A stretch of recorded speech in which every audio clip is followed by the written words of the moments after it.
and tomorrow I'm writing my MBTs on the 7th of June at 7:30 in the morning. So I thought I'd make the ultimate guide to writing and passing your MBTs. I will be having a bit of an information segment, but it will end at this timestamp here. So if you want to skip over it and just go to the study session, and also I'll just be taking you guys with me tomorrow to the venue and then just giving you guys my feedback and some tips on how to ace your MBTs. What are the MBTs? So basically MBT stands for the National Benchmark Test. So there's obviously a lot of different curriculums in the country. So there's one standardized test that will test basically your knowledge. So I have a few questions that I have written down here, and then I'm just going to give you guys the answers to them because you guys might be curious. So firstly, are MBTs compulsory for everyone attending university? It depends. Some degrees require you to write your MBTs and some do not. You also have to do some research online to make sure that you are sure if you have to write the MBTs or if you don't have to write the MBTs. For example, my degree that I'm applying for requires me to write the AQL tests for the MBTs. Brings me to my next point. There are two tests. There's the AQL and the MAT. You have to write both or only one depending on what your degree will require of you. Again, you have to do research according to the specific degree that you have. For example, my degree, I only need to write the AQL test for the MBTs. Secondly, you have to pay to write your MBTs. Before you write it, you have to pay a fee. It's 185 Rand for the AQL and then 370 Rand for the AQL and the MAT. And if you're not happy with your results and you want a remark, it's 250 Rand for a remark. Next question, when can you write your MBTs? You can write it grade 11, grade 12 or after grade 12. You register online and you choose a specific date and then you can write your MBTs. Also, the results of your MBTs are valid for 3 years after you've written your MBTs. And then, do all universities require you to write an MBT? It depends.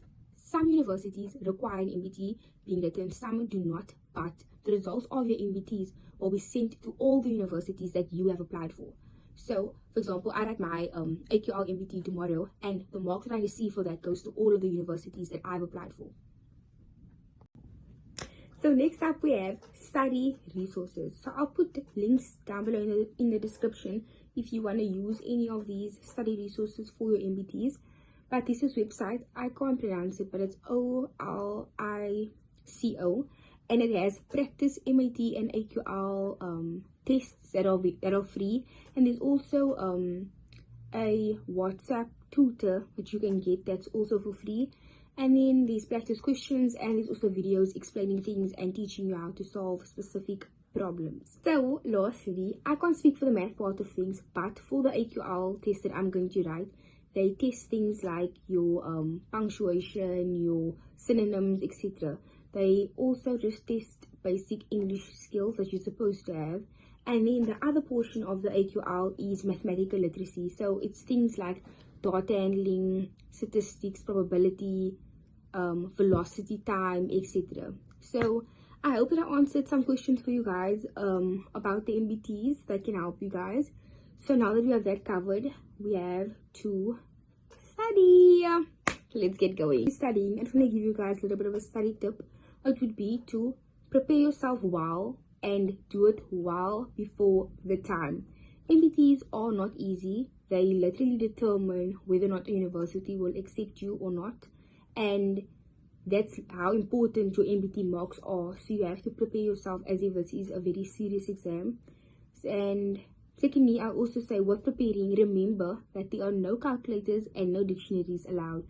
So they are trying to test like how you can think logically and how much knowledge you do have. So prepare yourself for the maths portion because some of us aren't mathematically gifted. So yes, I'm on the laptop by the way, but I went through this document and it basically shows like the format of how the test would be and what type of questions they would ask you. Like they give you practice questions here. It's on this website that will be in the description box down below. I'm gonna go over this now and do a little bit of studying before I go to bed because I have to be up at 5 AM because I have to leave at 6:15 so that I can be there on time. And it's literally 80% rain tomorrow when I have to go write my MBTs. How crazy.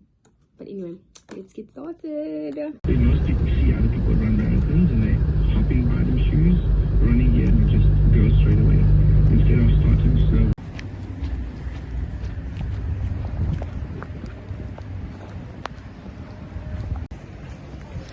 guys, we are here now. The lighting is really bad because it's still dark out, but we just got here. But we're looking for the entrance because we don't know what it is. But anyway, we're at the Tigerberg campus, by the way. That's where I'm writing mine, because there's different venues to write your MBTs, but I chose this one because it's closest to my house. It's more convenient for us. But yeah, let's go. Let's like to study now. Do some questions.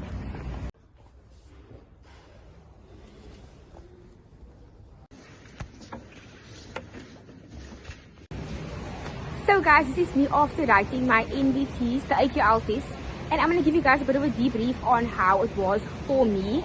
So there's 7 sections, and then there's 25 minutes, and then on some of them it's 30 minutes per section that you have to answer.